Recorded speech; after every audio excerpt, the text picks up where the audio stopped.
The day started like any other. Children went to school. Workers rushed through busy streets. The sky was clear, and the news talked about politics, sports, and small worries. No one expected the end to begin with silence. High above Earth, in the black of space, something appeared. It did not come through any normal gate. It did not send a signal. It simply tore open the fabric of space and slid into the solar system like a knife through cloth. The object was massive. It looked like a floating mountain of metal, dark and smooth, almost alive. It was followed by dozens more. The first to notice were scientists at the Global Space Monitoring Network. They thought it was an error, then panic, then screaming. Messages were sent to world leaders, but by the time the calls were finished, satellites started going dark. Entire communication systems shut off one by one like candles in the wind. At exactly 8:41 a.m. Earth time, the skies fell. All across the globe, strange lights filled the sky. People stepped out of buildings, stared at the sky, and took pictures. Some thought it was a solar storm. Others said it was a miracle. But in less than 60 seconds, everything changed. A massive explosion lit up the atmosphere. A pulse wave knocked out power in half of North America. In Europe, skies turned red. In Asia, cities shook from sonic booms. Then the screams began. Alien warships moved fast. Too fast. They weren't flying in lines or formations. They moved like predators. Within minutes, Earth's orbital defense stations were destroyed. Missiles meant to defend the planet never even launched. Ships exploded in silence, far above, while the world watched in horror. The aliens did not speak. They sent no message of peace or war. They simply attacked. Giant beams of white fire rained down on Earth's cities. New York, London, Tokyo, Delhi, Rio burned under the first wave of attacks. People ran in every direction trying to escape, but there was no place to hide. Panic took over. Governments tried to respond, but even military bases were hit early. It felt like the end. Inside a secret underground command room beneath Colorado, a few top leaders gathered. They had trained for war, but not for this. The president of the World United Council stood in silence, his hands shaking. The screen in front of him showed fire raining down on Earth. "How many lost?" he asked. A general answered quietly, "We don't know. Millions. Maybe more." Another voice spoke from the back of the room. A woman in a dark uniform stepped forward. Her name was Commander Lyra Holt, and she carried a different kind of authority. "We knew this could happen," she said. "We planned for this." The room turned to her. She continued, 10 years ago, we found alien technology on Mars. We kept it secret. We studied it. We built from it. We created something powerful. Something no one outside this room knows about. We called it the Black Wing Protocol." The president frowned. "What is it?" "Ships," she said. "Human warships, built with alien tech, hidden under the ice in Antarctica." The room went silent. Then the president whispered, "Are they ready?" Lyra nodded once. "They were born ready, but we only launch them when there's no other choice." Everyone in the room looked at the screens again. Cities were falling. The sky was red. The choice had been made. "Activate Blackwing Protocol," the president said. Miles away, under miles of frozen ice in Antarctica, a buried command base came to life. Lights flickered on. Huge machines hummed. Deep within frozen tunnels, massive black ships sat in silence. They looked like sharks made of metal. No one had seen them before. No one had flown them yet. The ships were called Dreadwings. Each one was built with alien energy cores and human weapons. They had no windows, only sensors. They were powered by dark reactors that glowed with blue light. The lead ship was named Hellstorm. Inside the launch chamber, an AI voice spoke calmly. "Blackwing Protocol activated. Wake up sequence starting." Cryochambers opened with a hiss. Men and women stepped out, confused at first, then alert. These were not normal pilots. They were warriors chosen years ago, trained in secret, frozen. until the day Earth truly needed them. Commander Jax Reyes opened his eyes. His skin was pale from sleep, but his eyes burned with focus. He looked around at the others waking up. "We're late to the party," he said with a half-smile. Lyra appeared on a screen. "Commander Reyes, Earth is under attack. Billions of lives are at risk. You know your mission." Reyes nodded. "Save the world, or die trying." One by one, the pilots climbed into their dreadwings. Systems powered up. Lights blinked, engines hummed. Deep below the ice, the launch platform shook. Then with a rumble, the ground above them opened. Ice and snow cracked as giant black ships rose into the sky like ghosts from a forgotten age. People across the southern hemisphere looked up in confusion. What were these things? Where did they come from? They did not look like Earth ships, but they were flying toward danger, not away from it. Above Earth, the alien fleet still moved across the skies. Dozens of ships circled the planet, sending down waves of destruction. They were confident. They believed humans were weak. They believed Earth was finished. They were wrong. The first dreadwings reached orbit in under 5 minutes. Alien sensors noticed movement but didn't recognize the threat. Then one dreadwing fired. The weapon was silent. No sound, just a flash of light. A single beam shot across space and hit a Zarnax cruiser in the side. The alien ship trembled, then exploded in a ball of blue flame. Pieces flew across space. The Zarnax didn't understand. These were human ships, built with their own technology. Impossible, but more dreadwings were already locking targets. A second and third alien ship were hit. One broke apart slowly, spinning as fire spread. The other vanished in a white flash. Commander Reyes spoke into the comms. "Let's show them what Earth is made of." The dreadwings moved in a tight formation. They didn't fight like the Zarnax. They didn't need numbers. They used tactics. They used speed. They used human will. The aliens tried to respond, but they were too slow, too confident. Human warships were already deep inside their formation, tearing through their hulls, disabling engines, blinding their sensors. On the surface, Earth's people watched the skies change. Fire still burned, but now they could see black ships dancing through space, fighting back. People began to hope. They began to believe. In a small village in Africa, a boy pointed to the sky. "That one's ours," he said. His father looked up and smiled. "Yes, that's a human ship." Hope returned in silence, carried by ships no one knew existed. Far above, in the heart of the Zarnax command vessel, the alien warlord screamed in rage. This was not how the invasion was supposed to go.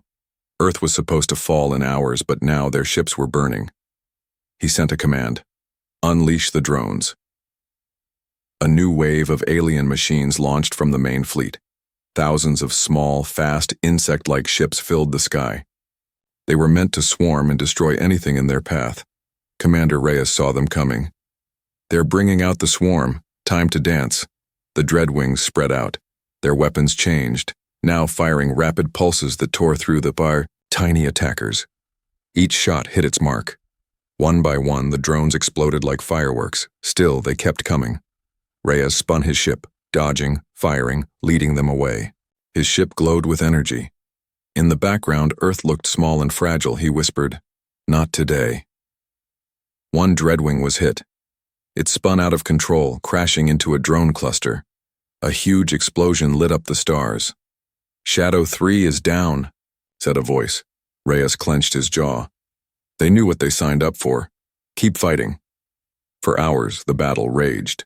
The skies above Earth were no longer quiet. They were full of light, fire, and war. But humans did not fall. Not this time. Back on Earth, in the command room, the president watched with tears in his eyes. "They're winning," he said softly. "They're really winning." Lyra didn't smile. "It's just the beginning."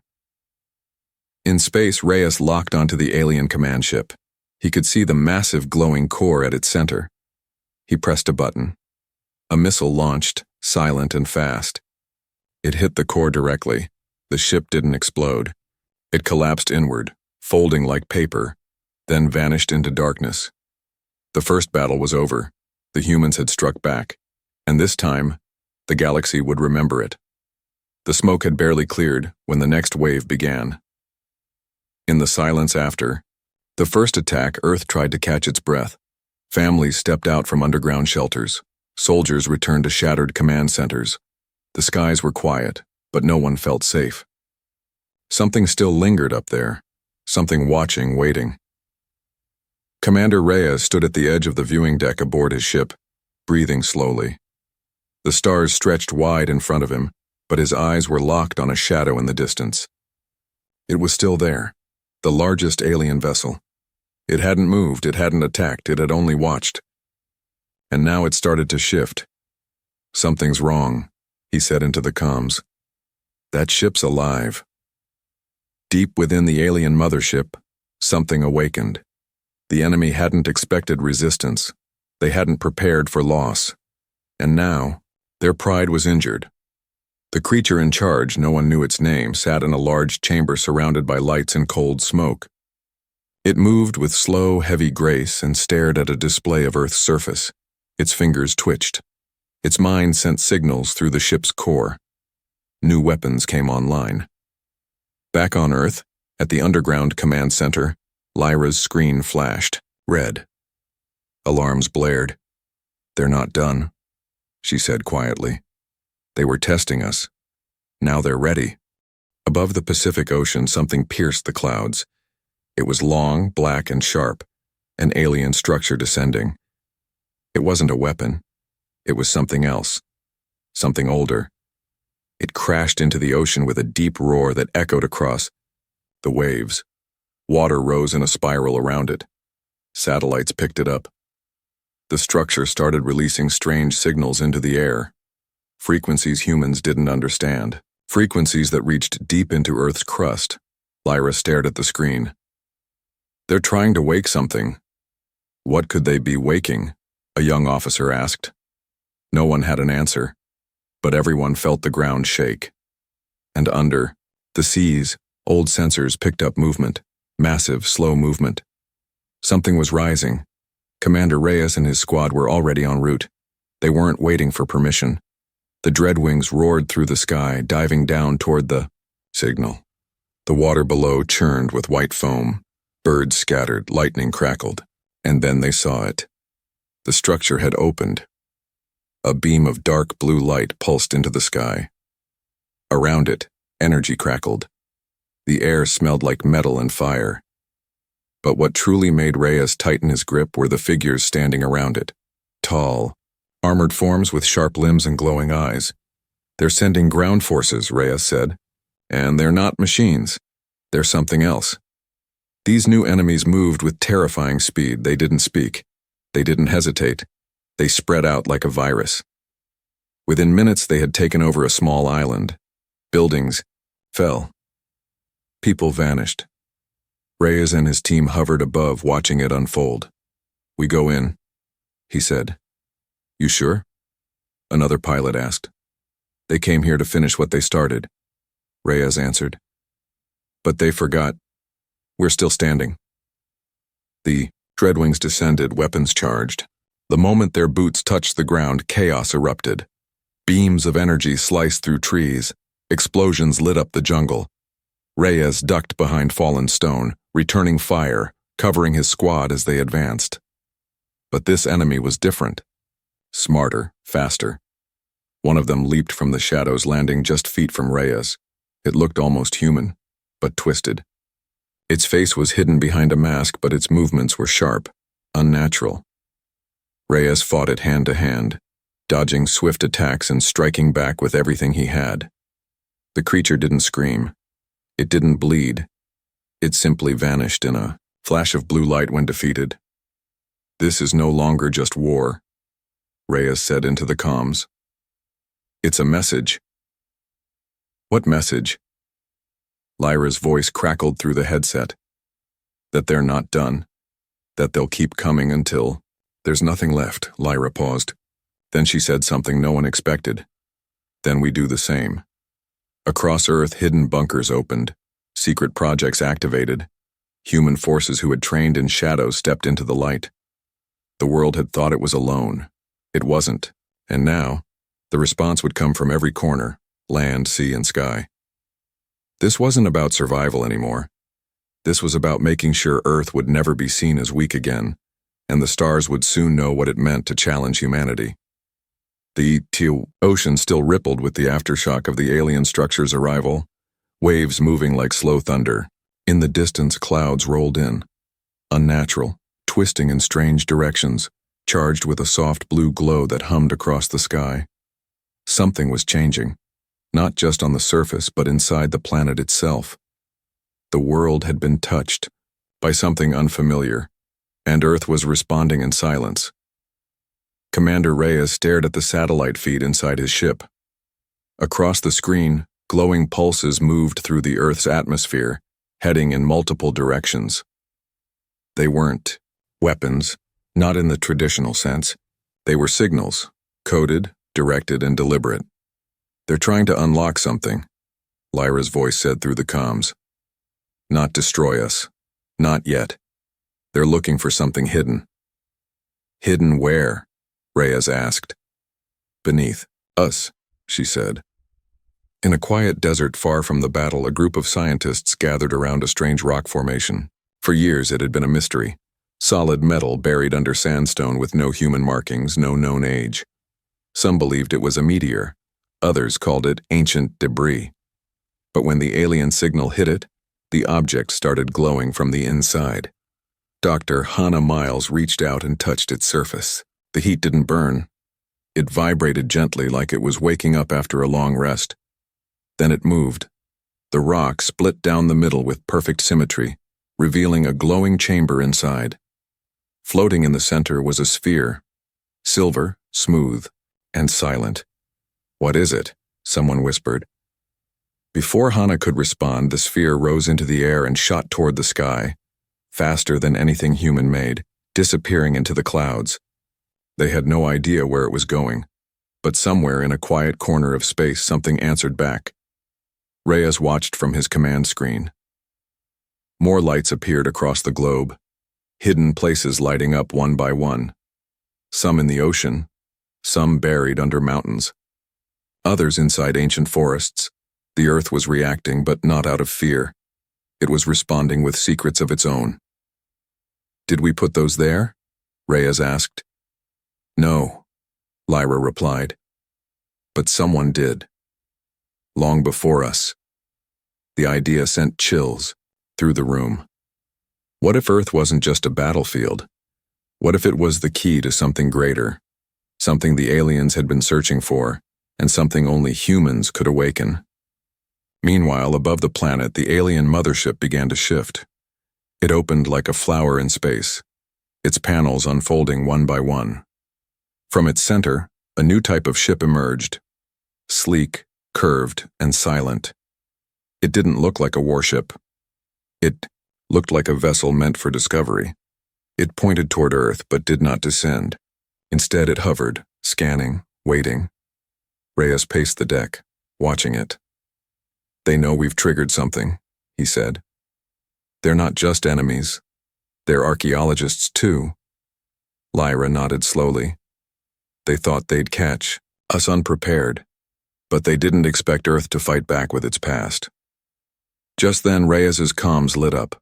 A voice came through, distant, calm, and strangely familiar. "Human fleet," it said. "You have awakened the first gate. The second is near. You are not alone." No one recognized the voice. It wasn't alien. It wasn't human. It sounded old, ancient, like it came from somewhere in between. "Who is this?" Reyes asked. No answer, but the signal had changed. It now had coordinates, leading to the coldest place on Earth, Antarctica. The humans didn't hesitate. Ships launched, submarines moved under the ice. Satellite drones zoomed in on the frozen terrain. Something large was hidden under the ice. Shelf. A shape. A machine. Maybe even a door. Reyes stared at the blinking mark on the map. "Whatever's down there," he said. "It's been waiting for a long time, and this time it wasn't Earth calling out. It was something buried deep, finally responding to the stars." The icy winds howled across the barren Antarctic plains, swirling flakes of snow that shimmered under the pale light of the sun. Below the frozen surface, something ancient stirred, a vast structure hidden beneath miles of ice. Satellites captured strange energy signatures coming from that place, signals that pulsed steadily like a heartbeat. The world watched with growing tension, but no one truly understood what lay beneath. Commander Reyes stood on the bridge of his ship, the cold creeping in even through the reinforced hull. His eyes were glued to the holographic map hovering before him. The marker on Antarctica blinked steadily, drawing his full attention. "Are we ready?" he asked. Lyra's voice crackled through the comms, calm but firm. "Our teams have drilled through nearly 2 kilometers of ice. The sensors are detecting a massive chamber below. It's unlike anything we've seen." "What's inside?" Reyes pressed. "No idea yet. The readings show complex machinery, but it's old, far older than any human technology." The human fleet hovered above the frozen wasteland, the Dreadwings, and submarines poised to investigate. Small squads, equipped with cutting-edge suits designed for extreme cold, descended toward the surface, their breath visible in the thin Antarctic air. Every step felt heavy, as if the ice itself resisted their presence. Deep underground, the explorers found a large metallic door. It stretched higher than a building, etched with unfamiliar symbols glowing faintly blue. The patterns shifted subtly, as if alive. No one dared touch it at first. "Commander, the door is responding to our presence," Lyra said. "It's scanning us." Reyes motioned for the team to approach carefully. The symbols pulsed brighter. Then slowly, the door began to open, revealing a dark passageway lit by soft floating lights. The air inside smelled faintly metallic, with an echoing hum that resonated through their suits. As the team ventured inside, the walls revealed carvings of figures, part human, part something else. The images told a story of ancient visitors, beings who had once walked Earth long before recorded history. They seemed to have shared knowledge with early humans, leaving behind advanced technology hidden for the day it would be needed. A sudden chill swept through the corridor. The lights flickered. Ahead, a massive chamber appeared, centered by a sphere that hovered silently.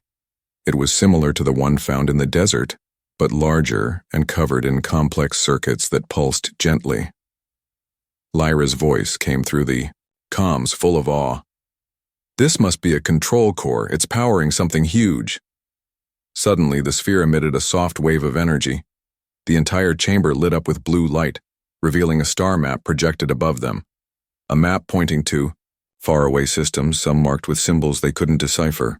"It's a map," Reyes said slowly. "A map to where?" Before anyone could answer, the ship's sensors detected movement outside. The alien mothership was approaching rapidly, deploying smaller vessels that hovered menacingly over the ice. "They're coming," Lyra warned. "They want what's down here." Reyes felt the weight of the moment. The secrets beneath Antarctica were more than just relics. They were keys to power no one fully understood. If the aliens took control, Earth's fate could be sealed. But humanity was not ready to give up. "Prepare defenses," Reyes ordered. "We hold this ground. No retreat." Outside, the sky darkened with the incoming fleet. Inside, the explorers activated the ancient sphere's power. Slowly, the chamber began to resonate, sending out a pulse that spread through the ice, signaling to something buried deep below. The ancient guardians of Earth were waking, and the battle for the planet's future was only just beginning. The frozen ground trembled beneath the weight of the alien fleet hovering over Antarctica. Commander Reyes stood firm on the icy surface, his breath steady but his heart pounding with urgency. The ancient chamber beneath them had begun to pulse with energy, lighting the dark corridors deep under the ice. The glowing star map above whispered secrets from a time long past, but the present danger was very real. Around him, the human squad prepared defenses, their eyes scanning the skies for the approaching vessels. The alien ships moved with precision, sleek and silent, but their intent was clear. They wanted control of what lay beneath. Reyes knew this was no simple battle for territory. It was a contest for power that could shape the future of humanity. "Commander?" Lyra's voice came sharp and clear. "The sphere's energy is reacting to the alien presence. It's activating something." The ancient sphere began to hum louder, sending waves of blue light across the walls. Symbols from the carvings flickered, and the star map shifted, highlighting a distant cluster of stars far beyond their solar system. It was a direction, a call to journey beyond Earth's limits. Reyes studied the map. This is more than technology. It's a message, or maybe a path. Suddenly, deep below, a low vibration spread through the ice. The explorers felt it first. Then the surface rippled like water cracking in long lines. Something enormous was awakening beneath them. Something that had slept for ages. "Earth is responding," Reyes said, his voice calm but filled with awe. "This planet has guardians." Outside, the alien fleet changed formation. Their ships began to emit soft lights, scanning the ice for signs of life and power. Reyes ordered the squad to hold their positions, preparing for whatever would come. Then the ground cracked wide open. From the depths, massive shapes emerged, giant constructs, ancient but still alive, towering over the landscape. Their surfaces glowed with energy that matched the sphere's light. They were not machines in the usual sense, but something older, a blend of organic and technological, created by those who had once guided Earth. The giant guardians moved with slow grace, eyes glowing with blue light facing the alien ships. Without a word, the standoff began. Not a fight of weapons, but a challenge of wills and ancient power. Reyes watched, knowing this was a turning point. The aliens had underestimated Earth's history, its secrets, and its silent strength. The Guardians were proof that humanity was not alone in this fight. Earth itself had allies that had waited patiently, ready to rise when needed. Lyra's voice broke through the silence. "We need to understand these Guardians, how to work with them," Reyes nodded. "Our survival depends on it." As the alien ships hesitated, unsure how to proceed against these colossal beings, Reyes sent out a signal. It was a message, not of surrender, but of alliance. If Earth could awaken these ancient protectors, it could stand against the invaders, with a force no one expected. The skies glowed with a new light as the Guardians moved forward, their steps shaking the frozen land. The human fleet joined them, flying boldly into the unknown, ready to protect their world and uncover the secrets that could change everything. The battle was far from over, but now, Earth had awakened. ChatGPT said. The sky above Antarctica shimmered, with an eerie glow as the ancient Guardians and human ships formed an alliance unlike any the galaxy had ever seen. Commander Reyes stood on the bridge of his flagship, watching the vast expanse of ice and stars beyond. The energy radiating from the awakened Guardians filled the air, weaving a silent promise of protection and power. The alien fleet, once confident and advancing, now hesitated. Their sleek ships slowed, their movements careful, as if realizing this battle was no longer straightforward. Reyes felt the shift, not just in the battlefield, but in the balance of power. Earth had revealed its hidden strength, and it was awakening from a deep slumber. "Commander," Lyra's voice came steady. "The Guardians are responding to our commands. They recognize us as allies, not enemies." Reyes smiled for the first time in days. "Then let's show them what it means to fight with Earth's protectors." Below the surface, the ancient chamber pulsed with light, its star map projecting new coordinates, paths to distant worlds connected to Earth by long-forgotten bonds. These worlds, the map suggested, held knowledge and allies that could turn the tide of the conflict. Reyes turned to his officers. "This war isn't just about Earth anymore. We must reach those stars, find those allies, and bring the galaxy to our side." The fleet prepared for departure, the Guardians' towering forms moving alongside the ships, their luminous eyes scanning the horizon. A new era was beginning, one where humanity would no longer hide behind old fears, but embrace the legacy left beneath their feet. As the ships lifted off, the alien fleet watched silently, uncertain whether to retreat or continue. The humans and their ancient allies were no longer just defending. They were rising to reclaim their place among the stars. Reyes knew the journey ahead would be long and filled with challenges. But with Earth's secrets now awakened and its guardians at their side, humanity's future was no longer written in fear. It was forged in hope and strength. The stars awaited,